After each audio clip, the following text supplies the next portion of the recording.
Commander Vex stared at the flickering holographic display with the kind of expression usually reserved for finding week-old socks in your lunchbox. The storm outside was, well, calling it a storm was like calling a supernova a gentle breeze. The winds were howling at roughly 200 kilometers per hour, and the rain was coming down sideways, upside down, and probably from dimensions that hadn't been invented yet. So Vex muttered to his comm unit, "Let me get this straight. We're stuck on this godforsaken rock called Earth.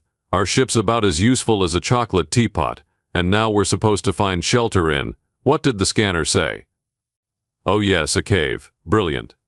The scanner beeped helpfully.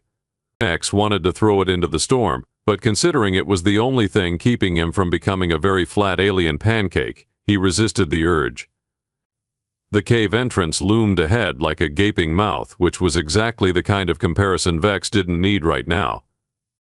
He'd been part of the Galactic Survey Corps for 12 standard cycles, and in all that time he'd learned one universal truth: caves were never just caves. They were either full of things that wanted to eat you, things that wanted to sacrifice you to their dark gods, chilies, or things that wanted to do both while playing terrible elevator music. Well, he said to nobody in particular, what's the worst that could happen? The universe, as it turned out, was listening. And it had a sense of humor that made practical jokes look like high art. Vex stepped into the cave, his biosuit's lights cutting through the darkness like a hot knife through butter. Except the butter was made of shadows and had an attitude problem. The cave was larger than expected, with smooth walls that seemed almost carved, deliberately carved, by something with very large claws and apparently a lot of free time. "Okay," Vex said, trying to sound confident and failing spectacularly, "just a nice quiet place to wait out the storm. Nothing weird, nothing dangerous. Just me, the cave, and the sound of my own paranoia." He set up his emergency shelter near the entrance, close enough to make a quick exit if things went sideways. The portable generator hummed to life, casting a warm blue glow that made the cave walls look less like they were about to close in on him and more like they were just considering it. The storm outside continued its tantrum, throwing lightning around like a toddler with anger management issues. Vex checked his equipment, ran diagnostics on his suit, and tried not to think about how his crewmates were probably laughing their scales off at his expense. Lieutenant Zara had probably started a betting pool on whether he'd survive the night. She was thoughtful like that. "A1 in the cave," Vex announced to his personal log, "and I'm already talking to myself. This is either a sign of healthy psychological adaptation or the beginning of a very entertaining mental breakdown." He pulled out his field rations, which claimed to be nutritious protein substitute with garden fresh flavor. The fine print should have added if your garden happens to be on an asteroid made of cardboard and disappointment. Still, it was food, and food was good. Food meant he wasn't going to starve to death before the storm passed. As he ate, Vex couldn't shake the feeling that he was being watched. It was that peculiar sensation of eyes on your back, except these eyes felt old. Really old. Like they'd been watching things since before his homeworld had figured out fire, much less interstellar travel. "Probably just the storm," he said, taking another bite of his thoroughly mediocre dinner. "Storms make everyone paranoid. It's a known psychological phenomenon. Nothing to worry about." The cave remained silent, which was somehow worse than if it had started making ominous noises. Silence in a cave meant either nothing was there, or something was there, and it was really, really good at being quiet. Vex finished his meal and checked his chronometer. Only 6 hours until dawn, assuming this planet's sun decided to show up on schedule. He'd managed to survive worse situations. There was that time on Kepler 442 billion when he'd been chased by sentient vegetables. Or the incident on Proxima Centauri C where he'd accidentally offended a race of crystalline beings by sneezing at the wrong frequency. "This is cake," he said aloud, settling into his sleeping bag. "A nice quiet cave. No vegetables, no easily offended crystal people. Just me and the soothing sound of apocalyptic weather." He was just drifting off to sleep when he heard it. A voice. Soft, barely above a whisper, but definitely there. "You're the first meal in 500 years. Vex's eyes snapped open so fast he nearly gave himself whiplash. He sat up, hand moving instinctively to his sidearm, and scanned the darkness beyond his lights. "Hello?" he called out, his voice echoing in the cave. "Is someone there?" Silence. "Right," Vex said, his heart doing a very impressive drum roll against his ribs. "Any hallucinations? That's what this is. It's too much stress, not enough sleep, and probably something in those rations that shouldn't be there." He lay back down, pulling the sleeping bag up to his chin like it was some kind of protective armor against things that went bump in the night. Or whisper about meals. Or both. "Just the storm," he muttered. "Just my imagination. Just a perfectly normal night in a perfectly normal cave on a perfectly normal planet where nothing wants to eat me." The voice came again, closer this time. 500 years of waiting. 500 years of hunger. This time Vex was sure he wasn't imagining it. The voice was coming from deeper in the cave, beyond the reach of his lights. It was pleasant, actually, like someone reading a bedtime story, if bedtime stories were about extended periods of starvation, and you happened to be the main course. "Okay," Vex said, getting to his feet and drawing his plasma pistol. "I don't know who you are, but I'm armed, I'm trained, and I'm having a really bad day. So if you're thinking about making me your first meal in 5 centuries, you might want to reconsider." A low chuckle echoed through the cave, the sound bouncing off the walls like a rubber ball made of pure menace. "Armed," the voice said, and Vex could hear the amusement in it. "How quaint. Tell me, little morsel, what exactly do you think that weapon will do?" "Well," Vex said, trying to keep his voice steady, "it's designed to create a plasma discharge hot enough to melt through 3 meters of reinforced durasteel. So I'm thinking it'll at least give you a really bad day." 3 meters of durasteel, the voice repeated thoughtfully. "Impressive. I once ate a star that was significantly hotter than that. Gave me indigestion for a century." Vex blinked. "You ate a star, only a small one, red dwarf. Barely a snack, really." "Right." Vex kept his weapon trained on the darkness, though he was beginning to suspect it might be about as effective as harsh language. "So what exactly are you?"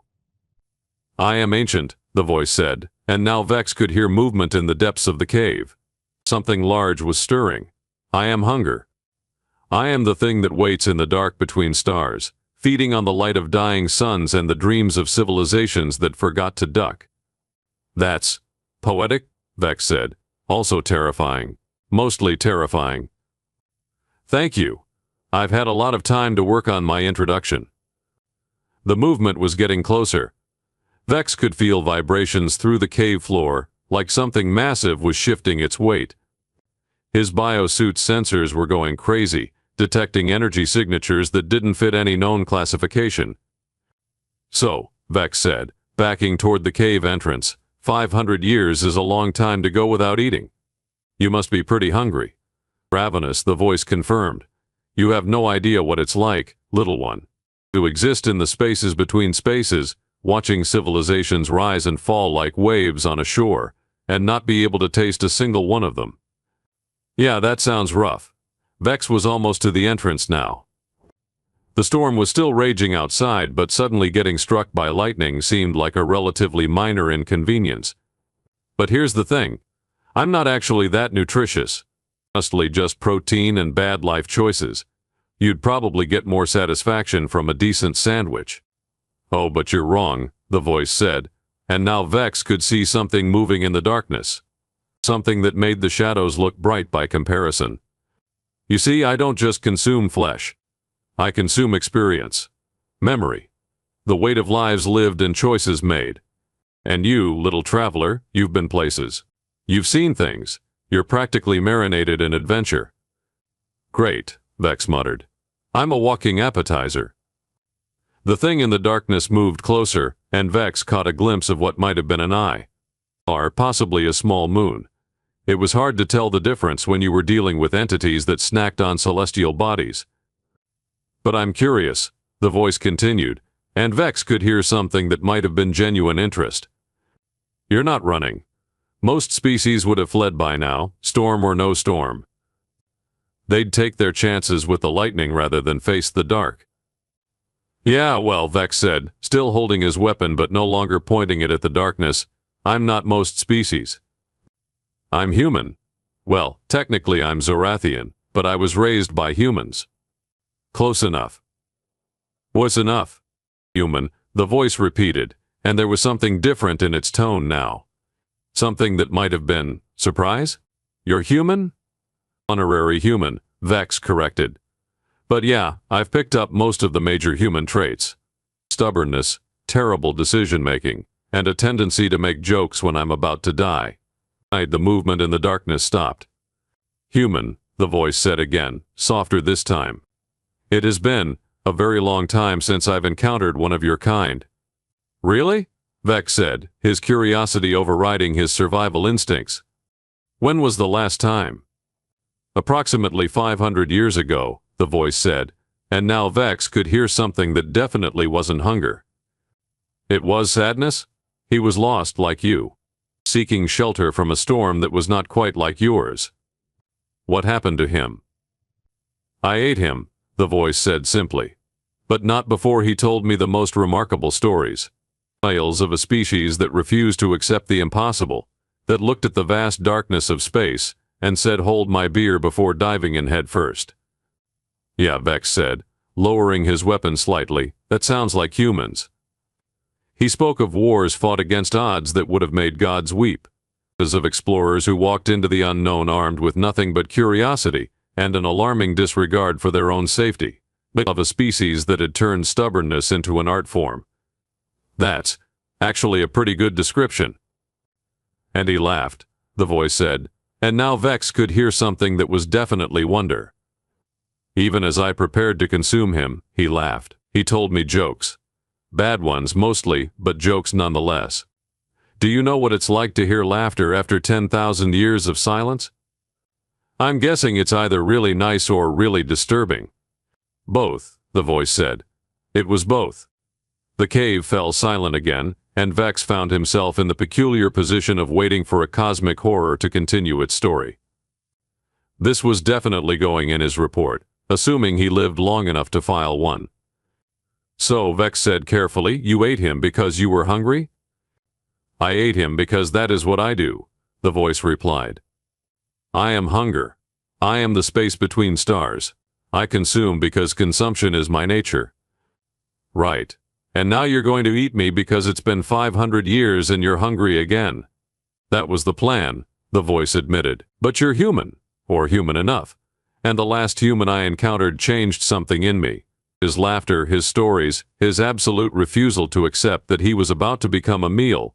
It was the first time in millennia that I felt anything other than hunger. So you're having second thoughts about eating me? I am having thoughts, the voice said, and Vex could hear confusion in it. That is unusual. Vex considered this. On one hand, he was talking to a cosmic entity that had just admitted to eating his last conversation partner. On the other hand, the entity seemed to be experiencing something resembling doubt, which was probably the closest thing to a positive development he was likely to get. Tell me, the voice said, what stories do you carry, little human? What tales of impossible things made possible? And that's when Vex realized something that made him want to laugh and cry at the same time. He was about to become either the first human to talk his way out of being eaten by a cosmic horror, or the second human to entertain said horror before becoming lunch. Either way, it was going to be one hell of a story. Vex took a deep breath, which was probably a mistake considering the circumstances, but old habits die hard. Even when you're about to become lunch for something that casually mentions eating stars. Stories, he said, holstering his weapon completely. You want stories? Well, you've come to the right place. I've got more stories than a politician has excuses. The darkness shifted and Vex got the distinct impression that something vast was settling in to listen. Like an audience of one that happened to be capable of devouring solar systems. But here's the thing, Vex continued, settling back against the cave wall. Human stories aren't just about what happened. They're about what we learned from making spectacularly bad decisions and somehow surviving them. Tell me, the voice said, and the hunger in it had been replaced by something that might have been genuine curiosity. All right, Vex said, warming to the subject.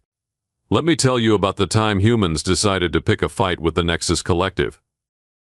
You know, the Galactic Empire that controlled half the known universe and had technology that made gods look like toddlers with finger paints. The Nexus Collective, the voice repeated thoughtfully. Yes, I remember them.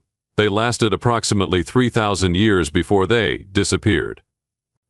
I assumed they had simply evolved beyond physical existence. Nope, Vex said cheerfully. Humans happened to them. There was a pause that stretched long enough to make Vex wonder if he'd broken the cosmic entity's brain. Humans happened to them, the voice said slowly. Please elaborate. Well, it started with a misunderstanding. The Nexus showed up in human space, all glowing ships and superior attitudes, demanding tribute. Standard Galactic Empire behavior, really. Most species would have just paid up and called it a day. But not humans. Oh no, Vex said, grinning despite the situation. Humans took one look at these self-proclaimed masters of the universe and said, "Hold on there, Sparky. We need to have a conversation." Except the conversation was conducted primarily through the medium of explosions. They fought the Nexus Collective? They didn't just fight them, Vex said. They studied them, learned their patterns, figured out their weaknesses. And then they did something that had never occurred to the Nexus in 3 millennia of existence. What? They got creative. The voice was silent, waiting. See, the Nexus had this whole philosophy about order and control. Everything in its proper place, everyone following the rules. They'd conquered half the galaxy by being predictable, methodical, and overwhelmingly powerful. Their strategy was simple: show up, demand surrender. Obliterate anyone who refused. A sound strategy, the voice observed. Against anyone but humans, Vex said. Because humans have this peculiar trait. The more impossible something seems, the more determined they become to prove it's actually quite possible. But they call it spite. Spite? The art of accomplishing the impossible purely to annoy people who said it couldn't be done. Vex could hear something that might have been laughter echoing in the darkness. So the humans decided to spite the Nexus Collective out of existence? Not exactly, Vex said. They decided to do something much worse. They decided to make the Nexus Collective human. I don't understand. The Nexus ruled through fear and overwhelming force. They'd never encountered a species that responded to oppression by getting more creative. So when humans started showing up at Nexus worlds with supplies, medical aid, and terrible jokes, the Nexus didn't know what to do. They provided aid to their enemies? They provided aid to everyone, Vex said. Nexus civilians, slaves, even some of the lower-ranking officials. No strings attached, no demands for loyalty. Just, hey, we noticed you're having a rough time. Here's some food and medicine. Also, have you heard the one about the space captain and the quantum physicist? That's tactical nonsense. That's humanity, Vex said. They turned the entire war into a conversation. A very loud, explosive conversation that lasted about 50 years, but still a conversation. And conversations, as it turns out, are contagious. Contagious? The Nexus had spent 3,000 years ruling through fear. Their entire society was built on the idea that they were superior and everyone else was inferior. But humans kept treating them like people. Regular people who happened to have fancy technology and serious attitude problems. Vex paused, remembering the history lessons from his academy days. It started small. Nexus soldiers who stopped shooting because humans were sharing their rations. Nexus civilians who started asking questions about why they needed to conquer everyone in the first place. Nexus officials who began to wonder if maybe there was a better way to run a galactic empire. And this worked. Oh, it worked beautifully, Vex said. The Nexus Collective collapsed from the inside out, not because humans destroyed them, but because humans convinced them to destroy themselves and rebuild into something better. What happened to them? They became the Galactic Cooperation Council, Vex said. Democratic, peaceful, and absolutely terrible at organized warfare. They spend most of their time now arguing about trade regulations and hosting cultural exchange programs. The humans defeated a galactic empire through the power of friendship?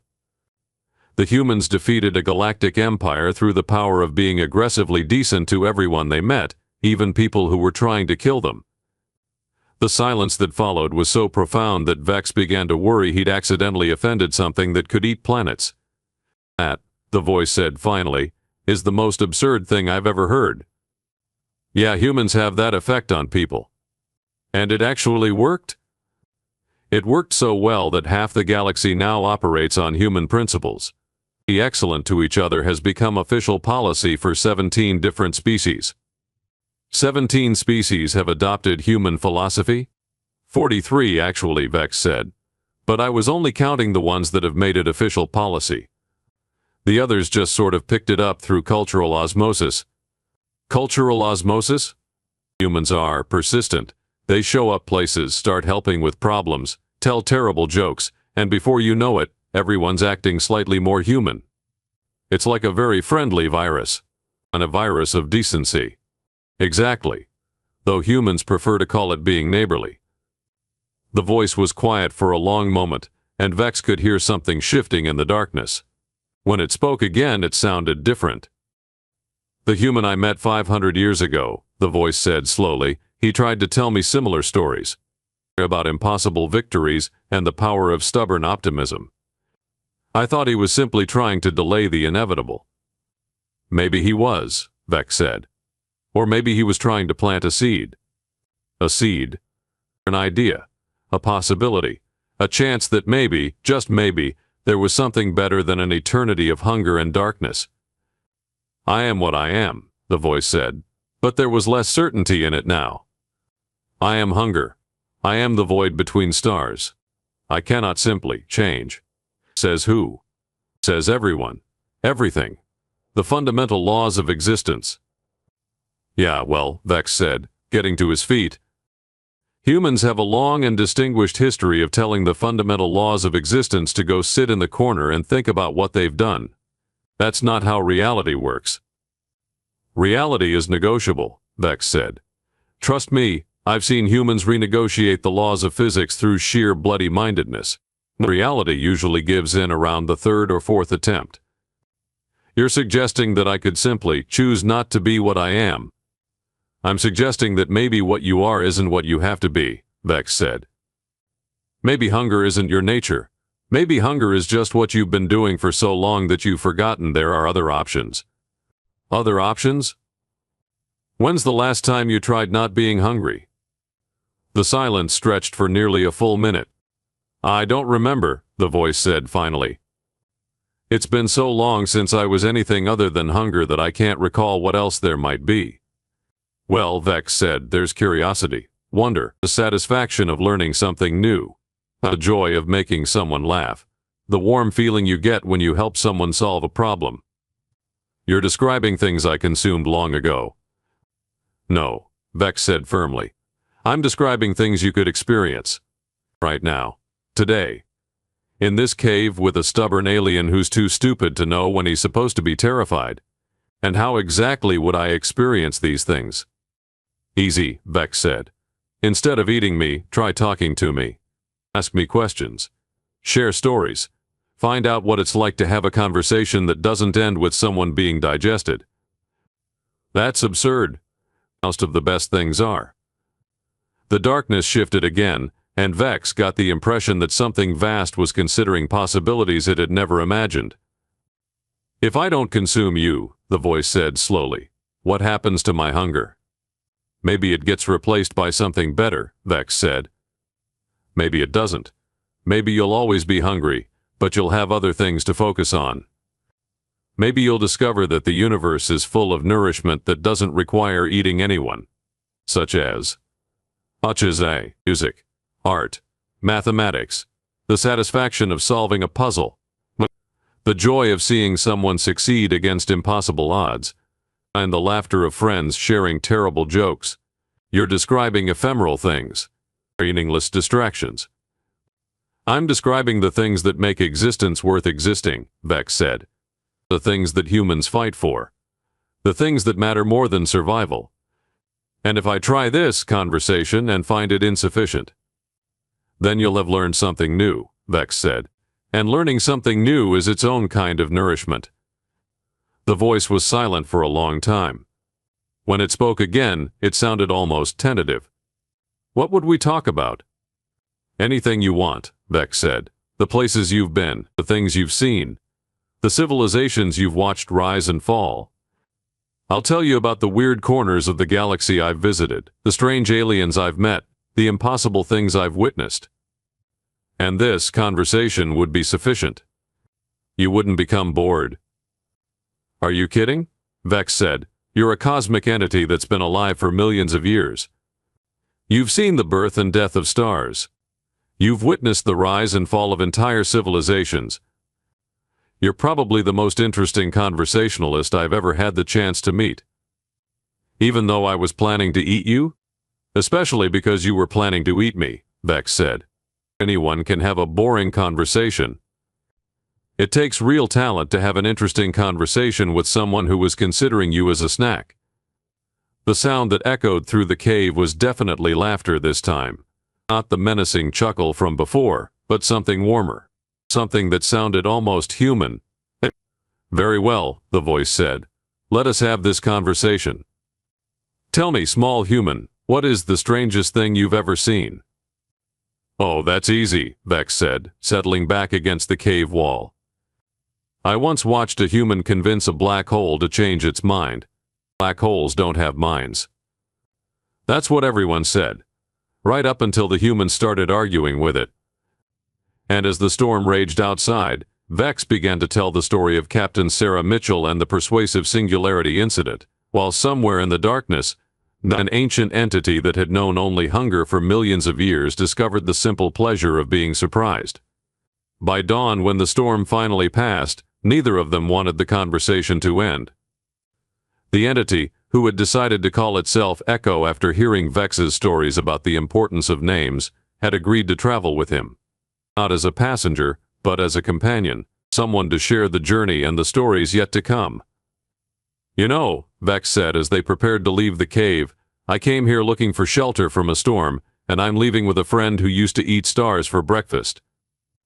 I still might eat the occasional star, Echo said, its voice now carrying amusement rather than hunger.